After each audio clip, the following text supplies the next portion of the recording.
Yes, everybody, Klopp Zone. Welcome to Weekly Drip. I've got some new faces, so we're going to introduce some new faces to the team. We've got added members because Klopp Zone comes with the heat. We're bringing you some new members to the team. So, the great reveal.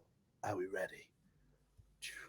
Oh, what are you saying? How are we all doing? So, everybody, welcome Leo to the. I'm doing it that way. There we go. That way. I've got to get used to the camera being on this side. We'll welcome Leo and Abs to the team. We'll say hi to all. We know who he is. I think he's just put a hat on to hide the disastrous haircut, but I won't call him out like that.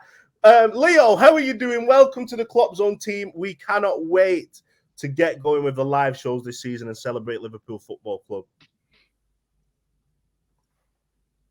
You got to unmute yourself, Leo.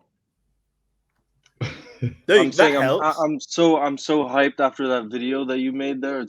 It's beautiful, and I can't wait to get to know all of you better and be part of Club Zone, because I've always, since the start, I've been closer to Ash than you guys, but I've just watched the trajectory, and it's been beautiful, and I can't wait to be part of it. Honestly, talking about that intro, I had the best day filming the parts for it around Anfield. It was so good. Elton John was playing that night, and I went early, and Elton John was doing his rehearsals as I was filming. So I was literally like, Rocket Man! I was vibing while I was filming all the intros. It was unbelievable. So it's great to have you on board, Leo. And we've got another member to the team, the artist, challenging me on this design art front. Abigail, how are you doing? The Scotia in our team, better than Trent Alexander-Arnold, by the way, people. This is the Scotia in our team. I mean, come on. Abs, how are you doing today? Are you excited to get going? I'm very excited. I can't wait. I've been thinking about it all day. My mum just asked me for the live link. I was like, oh. Like, Mum, don't embarrass me. Your mum's going to come up. She's going to be in the comments with pin your mum's comments. She's going to walk downstairs and try and get involved. I love it. Absolutely love it. And Mr. O, the podcaster, I've got to come to you because one of my OGs, we've been here since day one. How long have we been? I was going to say together, but, you don't love me like that. It's okay. How long have we been doing this thing together, O? Wow. From when you was, just before you even started podcasting, like when you were still wild and creative is when we were still doing that. That great time. It was a great time, unbelievable time. So this is Weekly Drip. Every Monday, we're going to be coming to you with the Weekly Drip. We're going to run through the week, talking about moments of the week, talking about stars, laughing at opposition teams, because that's what we're here for. We want to laugh at opposition teams. So that's going to run every single Monday at 12 p.m., 2 p.m. I can't even read. 12 p.m. Make sure you're here with us. Oh, shaking his head already because I'm already messing up. But that's what live shows are all about. They're all about messing up. I want to start Weekly Drip every week. I talk about what if, because I love sport. I know you love sport. We watch different sports. And I want to talk about what if we could bring something from another sport into football, the sport that we love. Now, all loves this bit. He's already ready to shake his head because he knows I bring some outrageous stuff. So I want to talk about the golf, Live Golf. Now, Leo, Saudi Arabia have come in. Live Golf has started. All the golfers are going over to the Live Golf initiative. Now, we've seen this with Kylian Mbappe. And I'm not saying, Kylian, if you're watching, I'm not saying that you go in and doing it for the money. But if football could do something like this, all that money pumped into getting the best players in the best leagues, and I know it sounds a little bit like the European Super League, would you be for it? Would you be for this Super League with all the dream players and the best players? I mean, I don't think any of us football fans really are for it because, I also know the system in the US and I've seen it firsthand. And that's really what I've come away from. I'm really not so interested in it. And I seeing the Mbappe deal, I'm in Paris and I know a lot of PSG fans and they were very excited about it. But I think the amount of money that he got paid for his age is outrageous. Like, I don't know if you guys saw, but it's going to be 600 million euros over 3 years. Like, that's crazy. That's absolutely crazy. Like, it's mad. Abigail, he's saying the money's outrageous, 600 million. But if someone came to you, I know you do your art. If someone came to you and said, oh, will you do me a Liverpool piece and I'll pay you 1 million? Or can you just do me a Cristiano Ronaldo, Alex Ferguson, Paul Scholes, Gary Neville, and I'll pay you 50 million? Which piece are you doing? And I know what you're saying, but then at the same time, you're a bit like, oh, well, are you in it for the money? But then if it's your job, isn't it? And it's like if someone's in a position and then a different firm's offering them more, they're gonna say, oh, well, they're offering me this, they're offering me that. I actually thought Mbappe was going to end up at Real Madrid. I literally thought it was done. Do you know what I mean? But he stayed for the money, hasn't he? But I mean, don't come for me, Mbappe, saying that I'm saying he's like, he's in it for the money. And, Mbappe! you know, I know. All the But podcasts there. We've got Leo, and Leo's a purist. He likes football the way football should be in the hands of the fans. We've got Abu saying she'd sell her soul to the devil. She'd do artwork for Man United at any cost. It doesn't matter. And then we've got all the podcaster.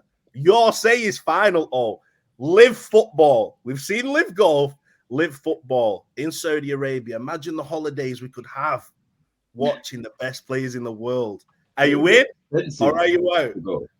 They would be expensive holidays, though. You know, they're just going to put the price up everything. I wasn't a big fan of the Super League, and I feel like every week we do this show, you try and change the scope of the Football League and push it on us. How dare you say such FIFA. Ferocious things. This isn't FIFA. We can't just create leagues and take people out and we got to think about the other teams as well. It's football. Like, this is how we grew. I get we always got to evolve and grow, but I don't think the Super League is the best way to go. I feel like, yeah, like Leo said, you got to move away from how things do it in like America and MLS and all this Eastern. You got to move away from all that, man. You got to move away. Imagine taking football away from Anfield. We know what Anfield feels like. Imagine Mo Salah, Van Dijk, all those players. You come to Saudi Arabia and we're just left with the Alex Oxlade-Chamberlains of this world. We're not going to enter. Sorry, Ox. I'm sorry, Ox. But we've got to say it. You like Ox around here? We don't. No Ox. So, this is Weekly Drip, and we need to talk about those moments this week that we have enjoyed. So, what I want to start with this week, I want to start with Memory Box. Now, it's a little bit different. We normally do Moment of the Week. It is like Moment of the Week, but it's the moment that you would put in our memory box for this week. So, I think we've all agreed on this first one. So, memory box, the first one. Let's go to Leo. There's a certain someone, Leo, who has signed for Liverpool this week. Now, I can't remember if everybody knows, but I'll say his name. It's Darwin Nunez, number 27, taking that legendary number from Divock Origi. I think it's safe to say that our moment of the week this week, Darwin Nunez. Tell me a little bit what you know about Nunez, Leo. Yeah, no, I'm very, very excited because it feels like one of those signings, that we make that's so clever. And I know a lot of rival fans are arguing that we spent way too much on his fee, which you could argue, yes, but you have to remember that the wages that he's on are less than 150K per week, which for that type of player, for the 6-year, contract that we have him at Anfield, I think it's a super deal because he has all the attributes. We've seen, the attackers that we've signed, our famous front three, but even Diego Jota and Luis Diaz, we're just so good at signing these type of players who have all the attributes to become world class, like Sadio and Mo have become, and yet are young, so have so much space to develop. They can go into this group. And I love what Klopp said as well when he came in, which is like, even if he has this massive fee, he can come in and he doesn't need to score all the goals. He doesn't need to have that pressure on his shoulders, which often, we've seen with Fernando Torres at Chelsea, different, big signings, especially when you're a forward that scores goals, you want the least amount of pressure. And it feels like that's exactly what he'll have at Liverpool, which is just the ability to grow and, working with the best manager in the world, so many talented attackers. And I only really see him doing incredibly well. Do you know what I love the most? And I know, Abs, you'll agree with me on this one. We stuck a dagger in United's heart again. United wanted Darwin Nunez. They were offering him more money, more wages, But in fact, I don't want to talk about money and wages for you to go to United, wouldn't you, after that Super League thing that you've just pulled then up? But it's nice to see that players are finally choosing Liverpool over our other rivals. Are we now the best club in the world for attracting talent, do you think? Yeah, I'd say so at the moment. That's why when we were having a conversation before about like there's no step up from us. We're not a stepping stone anymore for players. We're like who younger players now will aspire to play for. People are looking at us playing in the Champions League and stuff, and they're thinking, yeah, I want to play for Klopp. I want to play for Liverpool. I want to play for that club. Because we're just as good as the rest of them now. You know, like you look at Real Madrid, Barcelona, etc. But at the minute, you want to play under Klopp, and I know you've got Pep and City at the same time. That's why I'm glad that we signed Nunez, because when they signed Haaland, I did have a moment where I thought, oh, it's trying to match it, isn't it? It does look like there's sort of like a change to come now, you know, with the way that both teams are going to play, but we're doing it at the same time, aren't we? So I'm hoping things stay the same for a while. You know, we're Pep and Klopp and both fighting for the leagues. Hopefully we go and win 4 out of 5 next, you know. Come on, we can do this. Yeah, exactly. But yeah, I'm so excited to see what Nunez can do. But there is no pressure on him. There's no pressure on him. Klopp doesn't. But when you look at the way Jota and Diaz, like I didn't expect them to be straight in. Like Diaz, like I thought we'd give him a year, you know, to come in, but the way he played the second half of the season when we signed him, unbelievable. Like you never know, but I'm not putting that pressure on Nunez if you watch it. But we're all getting excited about Nunez, and we forget we've got Luis Diaz, who, in my opinion, is a future Ballon d'Or candidate. Unbelievable. If he adds goals this season, wow. But then we're talking about Diaz and Nunez, and we're forgetting we've got Mo Salah as well. The Egyptian kid. Like, it's crazy to think all this talent is in our squad, not to mention being backed up by one of our best ever number 9s, Roberto Firmino, and then Diogo Jota, who's been amazing. Minamino might stay, who I'd love to see him stay. But, Darwin Nunez, do we give him time, or does this £85 million fee say to everybody, you've got to hit the ground running, we want goals? What? In fact, I'm going to put you all on the spot. I want a number. How many goals should Nunez be getting this season for that price? I put him down as between 15 and 20 in all comps. Yeah, because I don't put too much pressure on him. I think I get why people will, but I look at it as his input, because I feel like he could come in and get 15 goals in all competitions or 20, but his style of play, his link-up play, how he fits in the team, his hard work could be like, okay, next season, you know, he's going to then take it to the next level.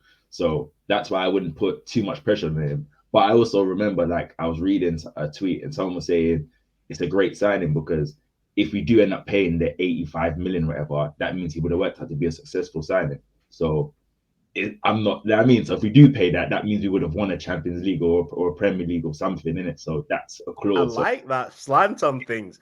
So if you think about it, we're paying like 60 million. Like we're paying like low ball prices. Same as Haaland. You could look at it as that.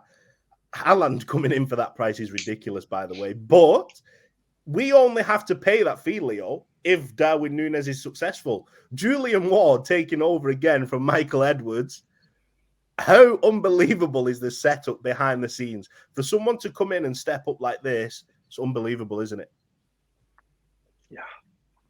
And as well, I would just, the fee for Haaland, I think not enough talk about the fact that it's not just the release clause that they paid, which I think is 75 million euros, but there's a massive fee for his dad, a massive fee for the agent. Yeah. He's earning £400,000 a week, which is 4 times what, you know, Darwin Nunez is going to earn. So it just, I think that needs to be talked about more. But in terms of input, I think I saw you say this somewhere, Ash, and I totally agree, which is, like, I think it will really depend on how his interplay is, because we see Bobby in that role is so incredible. It's so incredibly gifted. And Jota, for me, really needs to work on that part. And since he's scoring goals, I think we're all like, you know, we love Diogo Jota and the way that he scores for us. Like, he won us cups this season. But the problem is his interplay. I feel like when we have him in that center forward position, it doesn't feel like we have the flow that we do when Bobby does. So I think it'll depend. Is he the kind that will get assists, that will create space for Diaz and Mo, or is he just going to be a goal scorer like Jota is?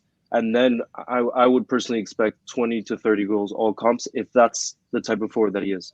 So it just I feel like it depends what type of player he's going to be within our system, and I have a feeling it's going to be more of a goal scorer because you only have one Bobby. That's why he's my favorite. You only have one Bobby in this world, And this guy, and this guy, when you look at his numbers at Benfica, he doesn't get many assists. He's a goal scorer, and with Robbo and Trent, who are not too shabby at crosses and assists, etc. They're all right. I would say 20 to 30 goals minimum. I like this. So we've got 15 to 20, We've got 20 to 30 goals for Leo. Abs, are you going 40 goals for Nunez? Are you putting pressure on Nunez for this season? But what Leo's just said is he's a goal scorer. We've never really signed a player to be a goal scorer for Liverpool. We've always signed someone who can play on the left, come into the centre, who's very kind of versatile up front. Is it nice to see now that Nunez has come in? He's going to play number 9. He's going to do what Torres, I hope he's Torres because I love Torres, do what Torres used to do. And then I think that changes the way that maybe Curtis Jones or Naby Keita or Harvey Elliott will play, because we've been crying out, haven't we, for a number 10 to be creative in midfield. Yeah, I think this could be like a massive season for the likes of Curtis Jones and Harvey Elliott, if we don't buy another midfielder, or it could be a big season for them to get really creative, especially with Nunez being up front. But I agree with Leo. I think I'll say like 20 to 25 in all competitions. I mean, it depends what competitions we start. And then Minamino was like top goal scorer for the League Cup and the FA Cup. You know what I mean? So it just depends where we're starting them, but I'll give him time. Like I'm saying, 20 to 25 goals, and I'm like, I'll give him time. That's just giving him a bit of time. But yeah, I'll go somewhere in between. I'll say 20 to 25. Do you know what? I'm going 30 goals. Let's do this. Nunez, I'm backing you. The new El Nino. We need to come up with a little nickname for Nunez. I can't wait to hear the song, by the way. That's going to be a good one when it comes out. But that is our moment of the week. We've all agreed. How can we not choose Darwin Nunez, world record, club record fee for Liverpool, 85 million. Fingers crossed. He's got the legendary Divock number. Let's see if he can do it. So, we're going to move on to lost property. I need sound effects, like with those buttons. Lost property. So, lost property. Lost property, what that is it's a chance to either laugh at another team. It's someone who's just dropped the ball this week, somebody who's just made an absolute clanger this week, or someone who's not been performing well. So, speaking of not performing well, Gini Wijnaldum. Now, I feel a little bit sorry for Gini, but what I will say to Gini is the grass isn't always greener, bro. That's all I'm saying. Now, Gini Wijnaldum, there's been rumours that he could come back to Liverpool on a loan deal, but he's been voted flop of the season in League 1. Do you think that's fair? Do you think he's had a poor season? Would you take him back? Answer those questions for me, I wouldn't say he's the biggest flop, but I feel like it's hard to fit into a PSG team. And I feel like that's probably a reason why Pogba didn't go there, because the type of roles, you played it, they're not really defensively well set up. And with Gini, I kind of feel sorry for him, because I personally feel like if a player leaves, as much as I was like, I would take these players back, I would love to see them players back, but I wouldn't take them back. So I just feel like if a player leaves, so be it. Let them go and do what they need to do and have fun, and we'll go find a replacement and we'll work. Because Liverpool is, if your heart's not in it, then you shouldn't be there. So, I understand what he got in terms of fans not getting the love and stuff like that. But I just feel like that comes a bit of the job in it. It's kind of you're gonna be critiqued a lot. So that's what you get as football. It is unfair. Don't get me wrong. But that's It's what. not unfair. He's a footballer. He's getting paid to be critiqued. No, If but you're I, not going to I do hear perform, you, but he was definitely one of our most reliable players and whatnot. And I get like he should have got more money, but when you think of our structure, like he would have known what he's walking into. Like in another club, he would get that money. The thing for me that let him down the most is that he was supposed to be going Barcelona, and then PSG offered him more money, and then he ended in PSG. So I lost like all types of like. he did an Abigail. That's what he did. He did an Abigail. He sold his soul to the devil and went for more money. That's how I feel. Like if he didn't turn his back and then went the other way, I would have said, all right, cool, I can like let him get away with it. But no, he deserves everything that comes his way because he chose money. I want to go to Abs for this one because I want to hear the Spurs perspective on this one and players coming back to the club.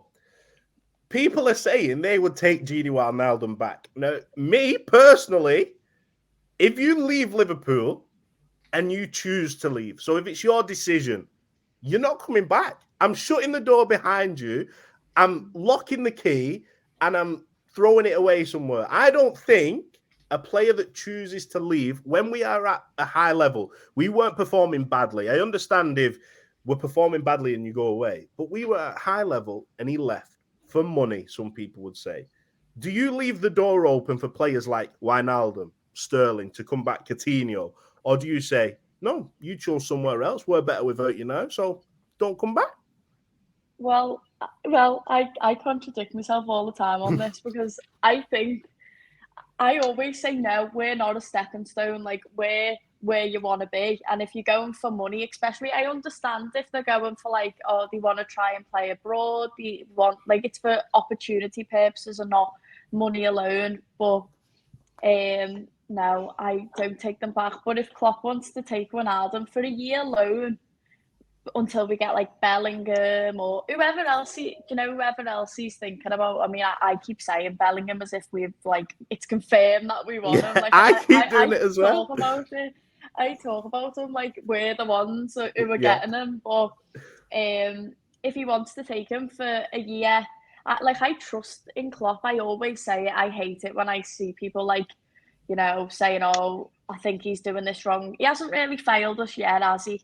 Do you know what I mean? And if he feels as though we need him, then we need him. Do you know what I mean? But with like Sterling and Coutinho, I was no, you've walked away. You felt like we weren't, because sometimes it can feel like they think we're not good enough for them or, stuff like that. But like I loved Wijnaldum when he was here, and it feels like he's been out on loan. Do you know if he come back? It does feel like that, It's come like home, Gini, come home.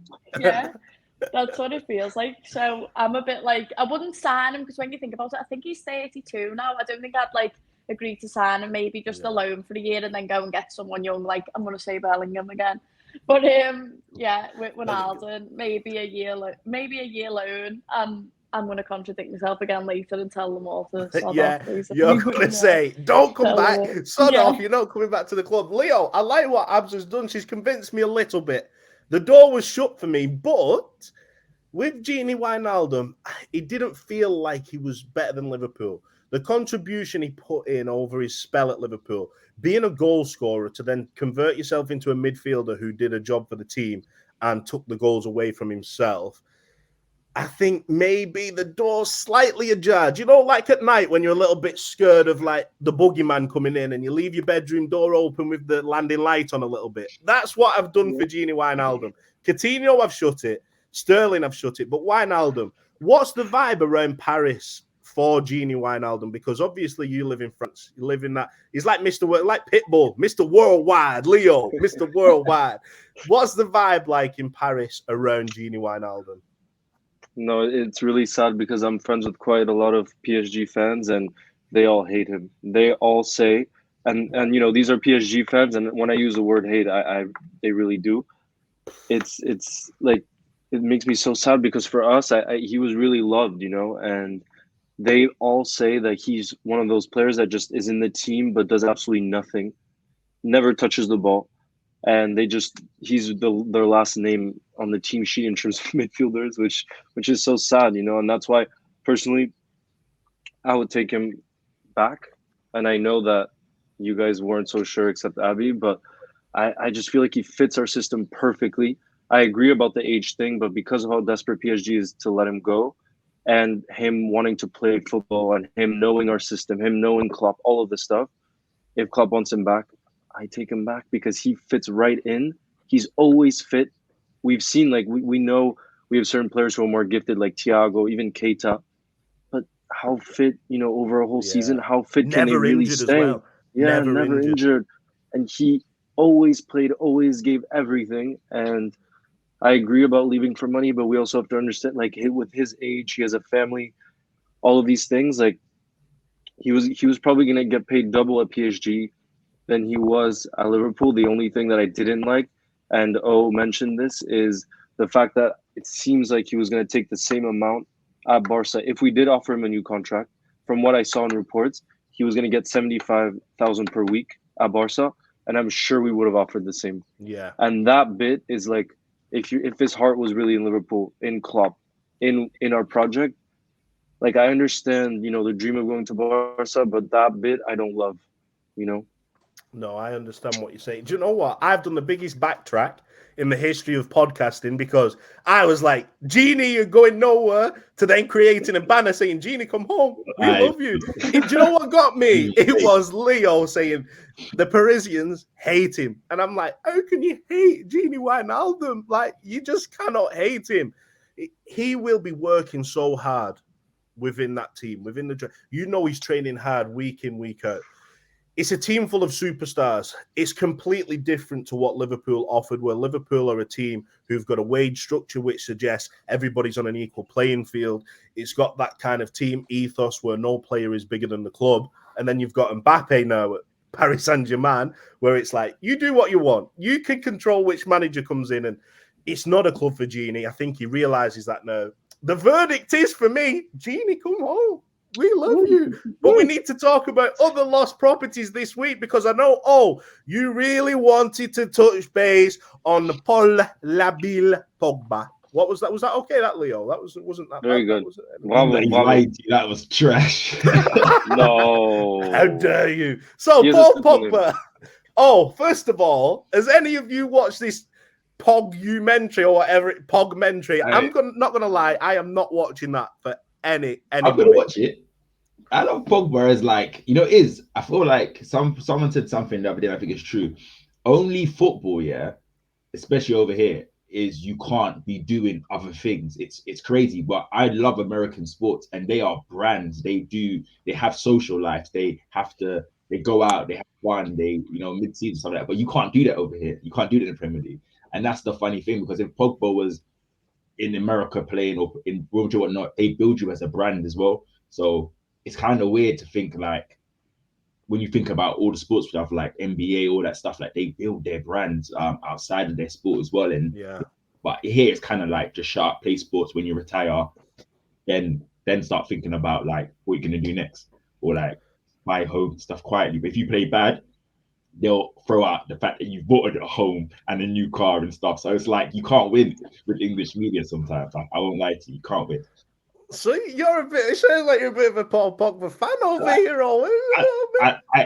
I like when I see somebody embody happiness, fun, still as a human being and not like too media trained, and just gives me an energy of, like, they're still enjoying life. Obviously not recently, but still just enjoying life and having fun and playing football and being a top athlete as well. So that's what I like about Pogba.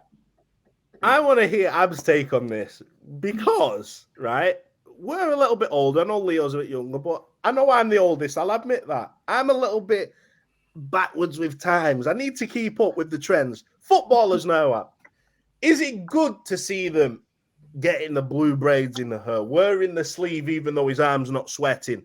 I don't know why I said that, sleeve, even though his arm's not sweating. Is it good to see them?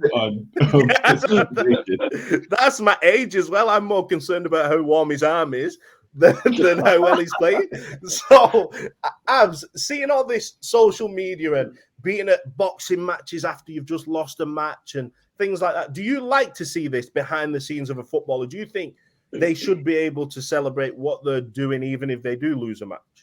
Do you know who springs to mind when we talk about this? Do you remember when Calvert-Lewin started doing all those covers and stuff, and all the Evertonians were like, we're in a relegation battle and Yeah. you're doing covers like that? That's exactly what this reminds me of. But at the time, I was thinking like, well, he's got his free time. Like, they're not constantly, they're not constantly training. They're not constantly, they need to have their own thing. But then at the same time, sometimes it can be a bit like, not insulting, but when they're like, there's like big things going on and they're promoting other things. Do you know what I mean? If you get what I'm saying, I'm not bothered what colour they put in their hair. Do you know what I mean? Like, I'm not. I'm just jealous because I've got none. That's why I'm jealous. I'm like, how dare you put blue in today? I can't even grow mine out. I know what you mean. I mean, but like putting up a red Christmas tree when you're an Evertonian, something like that. That's it. Look at me just dropping the Evertonians into it. You are slandering Evertonians today. I think there's some kind of a beef between you and the Evertonians. I was like, how can I mention every Evertonian? Yeah. They're gonna hate me now. Should you talk about rap? Leo. Yeah, I don't have a problem with Pogba. Like, at the end of the day, it's been like the longest loan deal ever, really. I know we're talking about loans today, but it's just gone between the two clubs. I don't know. I don't have an opinion on it, but he flopped at Man United, didn't he? Let's be honest. That's all I'll say on it, is he flopped. That's what I wanted to say. I wanted to say, do you think his time at United was successful? Did he flop? You think of the fee, 80 million, Leo. The biggest loan fee in the history of football, and it goes back to Juventus. I can't believe that people still put Pogba as this world-class player, because I think world-class, for me, the first criteria you've got to have is consistency, and Pogba just doesn't have that.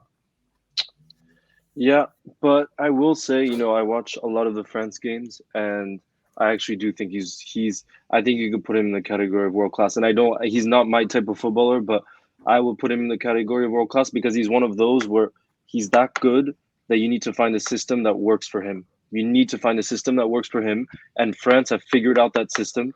And he's that difference for France. He's that difference. And here's the thing. At Man United, so many things were going wrong behind the scenes. That were so many of the talents that you see in that team. It wasn't just Paul Pogba, except Ronaldo last season. So many of those talents just didn't perform, because I don't think it's their attributes, necessarily their mentality, more the culture of the club, and I think if you go somewhere else and there's a midfield that works for him, he'll be world class again. I have no doubts. But I will quickly mention though that I am with you though in terms of like the stuff that he was posting while he was at United, that did piss me off, just because like you're at one of the biggest football clubs in the world that needs to win, as much as we don't like to say that. You need to win when you put on a United shirt. And I do think that when you're not performing, that you shouldn't. You can go to the boxing things, you can do whatever you want, but don't post about it. Don't put it all over, because at the end of the day, you have a dream job, and especially when you've just lost like a game against, say, Watford. Say you've just been beaten against Wolves, Watford, and you're posting this. Go, but don't post it. So is he meant to hide his life then? Just a minute. Let me just swap you around. Let me just put you next to Leo, because you was nodding like this all the way through, Leo. So you can be Leo's fan. But my thing is like, they're also human beings. So it's like, I hear what you're saying, but if he don't take a photo of him being there, someone in the media is going to take a photo and post that he's out there after a loss. So I just feel like it's a way of controlling. Like, plus, if you remember, like, I'm also like, I kind of agree as well, because I remember when we lost to Stoke, and then in the last game of the season, embarrassingly, and then it was you know what I mean, and I was like, what the hell is going on? I don't want to see that. So I definitely hear what you're saying. Because it's not my club, I'm being a bit more like, okay. I just feel like I'm a lot more understanding when I feel like, you would have bought some NBA tickets in advance, or got some NBA tickets in advance. You enjoy the sport. I would post it. Yes, I do think you need to be a bit more what's the word, like, considerate. Considerate. I mean, with that. But, and I just feel like the fact that he plays for, like, I understand if you're doing it for a club like PSG, which is all money, like, PSG is a joke of a club, right? We could say it. Yeah, Like that's we can okay. say You that. can do whatever you want. You're in It's house Paris. PSG fans. Like Neymar's having an amazing time. He can do whatever he wants there. It's PSG, right? It's Ligue 1. But when you play in a club like United, in a club like Liverpool, you have to respect the magnitude of your responsibility. And given what they're getting paid, that's a responsibility. And so I think if you're not performing, then you need to show everyone that you're doing everything you can to improve so that if you lose to Watford, so that Leicester away the week after, you're going to do everything you can to make sure that you put on a better performance. And that's, you have to tell that story because otherwise fans are going to be. Do you think that's a problem with media over here then and fans over here? Because look at LeBron James as an example. LeBron James had a terrible season, but he was still out doing his thing at every game. But he's the king. That's different. LeBron James lives the perfect. Performs. He performs. He performs. That's the thing. Maybe his team's losing. He's literally in the light. He's never done anything wrong in his life. So James gets a bye because he's but he like shouldn't the get a blind perfect. though, because the whole team, he individually might play all right, but he's gone to go. He's like, you have to understand, if you guys like NBA, he is obviously somebody who comes in and Abs is like NBA, he needs to be the main man. So if he comes into a team, he's coming to play through him. So for me, it's like, what I was trying to say is American sports, they're allowed to have a social life, and that was the thing I was trying to say, is that they're allowed to lose a game and be out partying. But was out the next day after losing, and I think it's the attitude. I think the attitude and the way someone's going to. I think that's the difference. If it was Russell Westbrook, for example, Abs, right? We're talking about LeBron James. He's like the Lionel Messi of NBA. And so he's like, because he owns a bit of us. Well, that's true. That's true. I follow him on Twitter James, for that purpose. If Lionel Messi has he's not had a great season at PSG, but nobody's calling Messi out. They're calling Paul Pogba out because he's not performing and he's still acting like he's this baller. I think that's the problem. Just like Russell Westbrook would do, or Carmelo Anthony used to do, and these different. Do you know what I mean? I think that's the kind of perception that Pogba's got. But I agree with what you're saying, in a sense that you should be able to do what you want to. It's your social media, it's your life, but have a little bit of courtesy. Got a lot of stick for overall, like Bruno didn't play that well. Most of their players didn't play that well. But I get Pogba's supposed to be. He's a scapegoat for most people. To steer the ship and whatnot. But I think he got a lot of undeserved slander because, and that's why I say I feel like this is why some people leave this country and go to another country, because they can build their brands and it's okay. Like I agree with you though. I do feel like, again, going back to the Christmas party we had after we lost Stoke or whatever the after party for Liverpool, I was very, very much hurt. Like, why are we celebrating? We just got smacked by Stoke. You can't help but like that song though. Yeah, it wasn't that made it even worse. So that's kind of the thing. So I do understand, because for me, I was very, very pissed off with the fact that they were doing that straight like the next day. But yeah, I just feel like American sports, you could play terrible.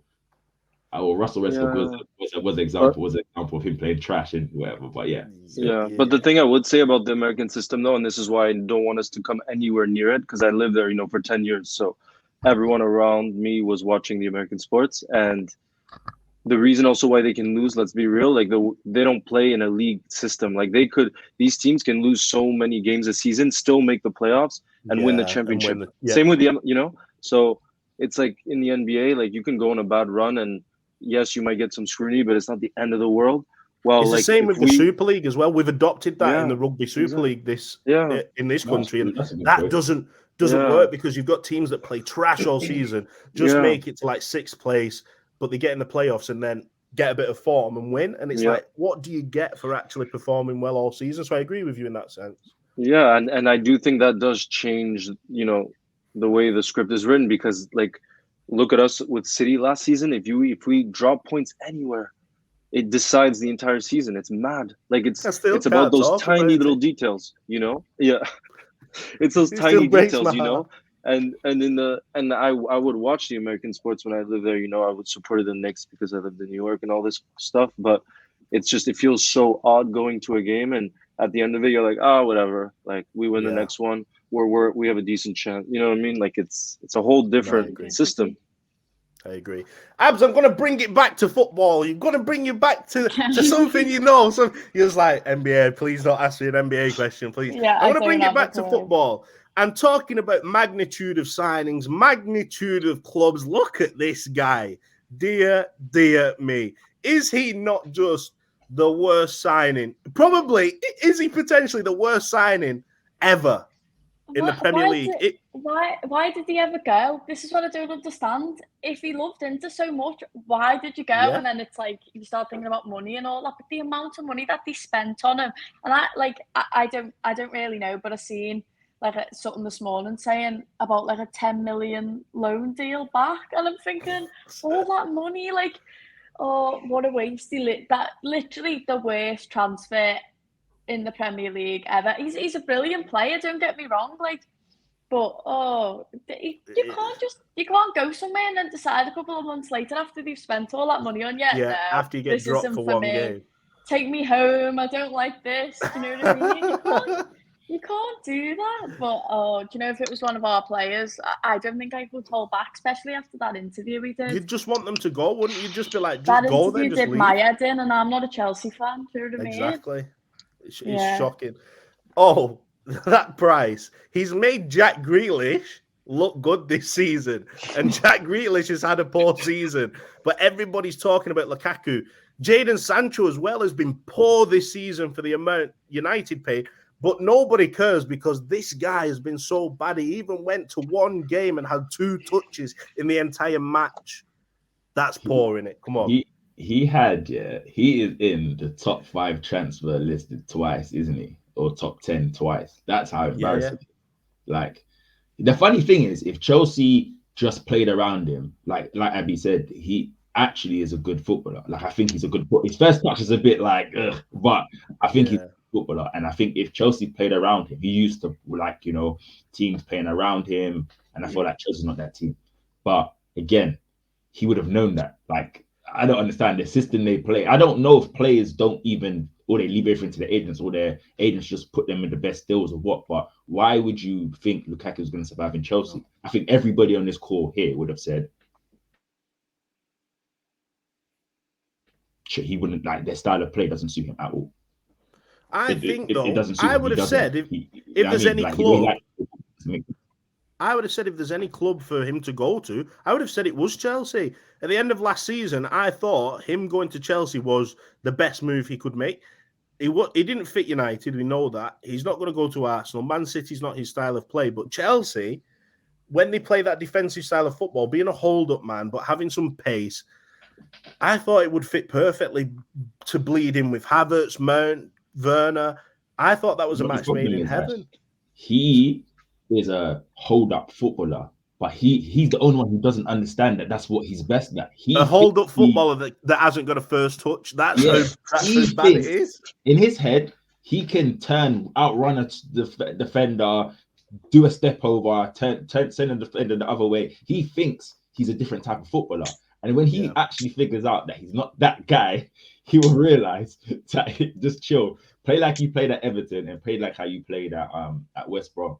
And Inter is a much slower game and whatnot. But I feel like he just thinks he's this type of player. And again, you might be able to run past slower centre-backs in Italy, but you can't. Here it's a whole different. It's just a whole different type of football. So I feel like in his head he thinks he can just run past players, and you know what I mean. He's not that type. He's just not that guy. That's why I don't think he would ever survive. Like, and he wants to score goals. I completely agree. I completely agree with you, to be honest. And you know what? All 3 of these players. No, in fact, Gini, you're not. I'm putting Gini back in the memory box. So Gini can go back in the memory box. Pogba, Lukaku, get in that lost property bin. Do whatever you like. They're not even a threat to us. Do you know what's so nice? That these players now aren't even a threat to Liverpool. So we can just laugh about it and not even care about it in a sense. But that moves us on to things we do care about. And it's the trophy cabinet. The person, the player, the team, the manager, whatever this week that is top of your list. We've got 2 different shouts. Now, Ab, I'm not going to bore you again with basketball just yet, but we will go to that in a minute. But one thing that I do want to talk about is this man, Sadio Mane. Leo, Sadio Mane leaving the way he has kind of broke my heart a little bit. I wanted the Anfield send off. I wanted the fanfare. I wanted to know when it was the parade so I could blow Sadio a kiss or something. I just wanted to just send him off the right way. To go like this, I know Liverpool fans are a bit heartbroken about it, but it just doesn't feel like we've paid him enough respect in my eyes. Would you agree? Yeah, no, I agree. And something I found interesting as well is I talked to actually a big media in Senegal because I get some videos for them for Instagram, and they really like the Senegalese fans they intensely hate the club. They really hate Liverpool. And I've actually met some Senegalese fans in Paris as well, because there's a lot of Senegalese people here, and they really feel like Sadio never got the love that he deserved at Liverpool, which I tell them isn't true, but I do kind of get the sentiment. Like, for example, they thought it was a travesty that when he came back from AFCON that we didn't celebrate his AFCON victory, which I can kind of understand, and I feel like about that, to be honest. That's like the thing I've heard the most, and what I'm a little disappointed with is, like, we all know probably the reason they didn't do it is Mo and everything, but I just feel like Mo should pay his respect as well. If I would have been Mo, I mean, obviously Mo has his ego and rightly so, right? But I just feel like, like you can pay respect to a fellow great, and he's another African great in the history. And so I think that rivalry is actually bigger than we think it is, between Sadio and Mo in our team. And I think ultimately that's why he decided to leave, because also they got mixed in with the contract negotiations, the fact that they were both at the same time. Yeah, same time, going for the same type of deal, same age, everything probably went against them in terms of that. And it's true that the club has shown Mo more love. It's true. Like, that's a fact, and maybe rightly so, but still Sadio's been unbelievable for us, like Sadio in all the big matches, he stepped up, and even though he had a year where he really was disappointing, one of the reasons I'm so sad as well that he's leaving is I feel like the past 4 or 5 months we've seen a rejuvenated Sadio. Like, in this role, he's been so good, and he just I would have wanted to see him in that role so much longer, because I thought he was brilliant there, and Mo has been lacking, in those past 4 or 5 months. I obviously want him to stay. I love Mo, but it's so sad, like you said. But I do agree, it was difficult for the club probably and for Klopp as well to handle those egos, because I do think Mo has a much bigger ego than Sadio, from what I've heard as well. That's what I've heard.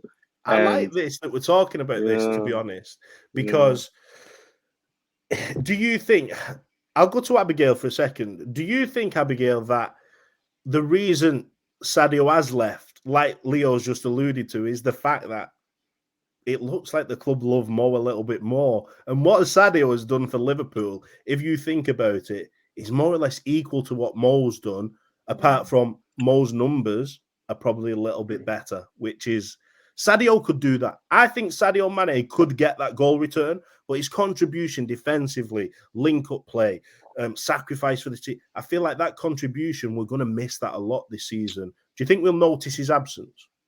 Yeah, I think we'll definitely notice that he's gone. Honestly, I'm gutted about it. There was like a point, I don't know if it was a year ago, or I said to myself, like, I'd rather keep Mane now. I was like, if we can keep one of them, it was Mane, but then Salah went on that run, and then I wanted to keep Salah. And I mean, I wish I could keep all of them, to be honest. The idea of that front three splitting apart. A squad of 50 players, just no one ever leave, just stay. No one leaves. Like, I wanted them to retire at the club. I never would. But it does feel like we didn't get a proper goodbye for Sadio. But I feel like that's because we were still trying to convince him to stay.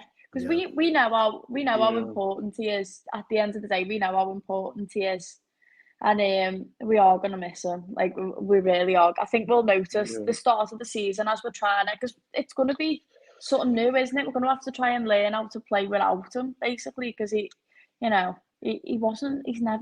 really been injured for a while, and we are going to miss him. But I am excited just so about good. Nunez. You know, at the same time, like I feel like it's a bit of a like goodbye, hello sort of thing. But I feel like that's why we're not noticing our because we've got someone shiny and new. They've It's like overwhelmed Sadio us with a new Yeah. signing. Do you know what I mean? They've overwhelmed us with a new signing. But you know, when you're talking about like egos and competition between the two of them, do you remember that game? I think it was Burnley and yeah. Sadio and Salah Yeah. had a bit of a because he didn't pass to him. They had a Yeah. bit of a. I can't remember who didn't pass to him. I think Salah didn't pass It was to Salah Mane. not Yeah, passing it to was Mane. Salah. Yeah. And they had that little argument, and honestly, like at the time, we were like, "Oh, it'll blow over," you know. Like there was that funny video where Bobby was pulling a funny face behind them, you know, because they were arguing as if like, God. they need to get a grip, sort of thing. Typical But Bobby. it makes you wonder whether things like that were happening a lot. Do you know what I mean? Definitely, And we don't definitely. see it, and I think there was. I think there was more things like that going on that we don't see, and maybe we'll end up losing both of them. Who knows? Not to be a downer over it, you know, like not to try and put it down on things, but on the upside, we could end up keeping Mo. Do you know what I mean? If we do keep Mo, I'll be made up. But when you look at it, it doesn't. I'm going to ask you both. Can't. I'm going to ask you both a question now. I'm going to put you both on the spot. Leo, we've just lost Mane. Mo Salah, it's not looking like this contract situation is going to clear up. It doesn't look like we're going to meet his demands, which means he could leave on a free next summer. Yep. So in that predicament, do you now think, right, Mo's head, if he's not signing a contract, it's not going to be in the game. As much as he says, I'm going to dedicate my season to Liverpool, it's just not going to be. If you know you're leaving at the end of the season, you kind of got one eye on that prize. So would you now sell Mo so we get a bit of a transfer fee back to invest somewhere else? Or do you keep Mo and let him go on a free next summer? So, yeah, first off, I don't think that a club would pay what he's worth, given that they all know he'll leave on a free. That's the first thing. Like, I don't think we can get more than 60 million euros just because they're 100% sure he'll leave. And I think it's 100% personally. And then the other thing is I actually don't agree with. I actually think that he's going to have his best season ever if he decides to stay, because of the fact that just he does care about money. His agent, and you know, he wants to leave on a high, and you know, those sign-on fees are beautiful when you're free, as Mbappe can tell him, beautiful fees. As Abby wants that commission. Exactly. It, the fees. and his agent clearly has power. Like his agent clearly is very close to him, and I've heard actually like the club hates his agent. He's not professional. He's all about the money, all these different things that I think he'll go out the best he's ever played. He won't be in the World Cup as well, which I think will help him immensely to get that break. But I think he'll get those numbers not only to leave on a high, but also to be able to get the biggest contract he can from Real or PSG, wherever he goes. But it's devastating because I'm 100% sure that he's gonna leave. Yeah. And after losing Sadio for cheap, for way too cheap, basically like a free, given his output, it's devastating, you know. 32 million. That's nothing, is it, for Sadio? I know we've got back what we paid, and we've had so many successful years, but Sadio's worth so much more. He has so many years left in him. Abs, I'm going to come to you. Yeah. Leo said he's keeping Mo because he thinks Mo's going to have an absolute fire season. Yeah. What do you do? 60 million was the price that Leo's just put on his head. It could be 60, it could even be 50, it could be less. Yeah. We don't know. But say 60 million. You can get 60 million right now for Mo Salah. Bear in mind that name you keep dropping, Jude Bellingham, who you think's already a Liverpool player, he's going for around about 80 million. I think he's got a release clause, and I think it might be 80 million. So what do you do? Do you sell Mo? Do you keep Mo? What do you do? It just feels like we haven't had a proper goodbye. Do you know what I mean? This is the thing that I want. Yeah, if we're gonna, I mean, we may as well keep him, and then if he does decide to go, which he probably will, which is actually devastating, but if he does decide to go, at least we can give him a send-off that we never got to give Sadio. But I mean, 60 million pounds, but not for Mo Salah. I wish he'd just like. Just sign it. Contract, just and then we'll sell you below it if you want to go that bad. If Mo stayed, though, he could break so many records, which he loves records. He could break so many records. He could go on to be the player who's got the most golden boots in the Premier League. He could go on to win more Premier League titles, more Champions Leagues. With Klopp as well, he knows he's guaranteed Klopp is there till the end of his career. Yeah. You just stay, don't you? For the sake of what? He's probably going to be around about £70,000 a week. And I know that's a lot of money. But when you're talking 400k, 330k, when you look at your teammates who are on the highest paid player is 220, which is Virgil van Dijk and Thiago. You can't expect to be paid double the next best player in the team, can you, Leo? No, and the issue is also that, you know, Diaz, for example, came in and he's playing so well. Imagine next season, Diaz, like we all expect him to, could have an incredible season and get goals, which I bet he'll be working on all of preseason and, you know, all the rest. Then he's going to be demanding the same, you know. And if Mo Salah's on a 4-year contract, imagine Nunez the season after is better than Mo, which is very, you know, possible. Then he'll be like, I want the 352, and then Virgil's gonna come in who's on like a 5 or 6 year contract. I need that too. Ali, all of these guys. So I understand 100% what the club is doing, and I agree with it. Like, I honestly think he doesn't deserve the contract if he's asking for that amount, because I think what makes Liverpool special, and we see it with the PSG, we see it with these other clubs, it's like, if we don't want all these players to be on City numbers, then that's okay, because we're a unit, we're a group, and we can beat the likes of City, we can beat the likes of Real, because that unity is our strength, and we don't depend on one player, you know. So I completely agree. That Premier League rival quote wound me up, though. You know, like when we're talking about, would you take the 60 million if it was 60 million like of someone in the Premier League? Do you know what I mean? They had the idea of them playing someone else in the league and just watching them put, like, I don't know, like a Chelsea shirt on again or whatever. But I don't think Mo performs for any other Premier League team. I don't think Mo fits into team any on the other planet. No team on the planet. Yeah. We play to Mo's strengths. Nobody else would. If you're looking at where he could go, PSG, Real Madrid, Barcelona, they've got stars in their team who they're going to prioritize over Mo Salah. So he's not going to get the priority he does at Liverpool. It's just stay. If you're a player in that dressing room, so if you're Virgil van Dijk and you're on 220 and you're the highest paid player, but you know Mo wants a new contract, would you be happy if Mo was given, say, 330 a week? Would you go, that's probably fair, because without Mo, we're not the team we should be? Would you accept 330? But 400, to me, that's like disrespectful. It's disrespectful to the players in the team. It is. 400 so disrespectful when you think about all the other players, because it's as if you're saying, like, I'm this much more important than all of you. Do you know what I mean? Not that he doesn't deserve to be paid the same or more than Grealish. Like, come on, do you know what I mean? Everyone deserves to be at the minute. But not to. He's gonna wake me now. But anyway, that's the thumbnail. That's gonna be the thumbnail for this. Yeah, exactly. I'm saying everyone deserves more than Grealish. No, but do you know what I'm saying? Like, Virgil van Dijk's worth, do you know what I mean? He's worth a lot, and I'd understand if he got annoyed if he got 400, and then he's going to knock on the door, like you were saying before, Leo. They're all going to come knocking on the door for more money, and it causes a massive disruption. And do you know what?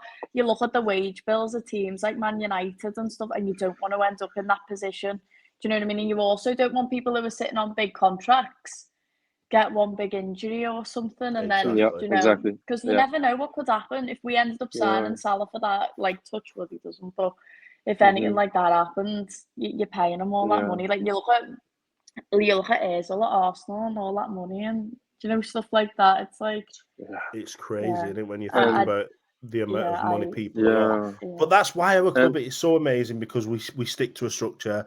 Everybody feels like they're valued within the team. It's the same as if you had a job. It's the same as you doing your artwork, Abs. If someone did the same artwork as you, but they were getting paid £3,000 commission and you were getting paid £500 commission, you'd be like, well, why? Because I'm spending the same amount of time. The quality's equal level par. So why pay them that much? And so I do understand where people are coming from. I understand where Mo's coming from. He feels like he should be valued more.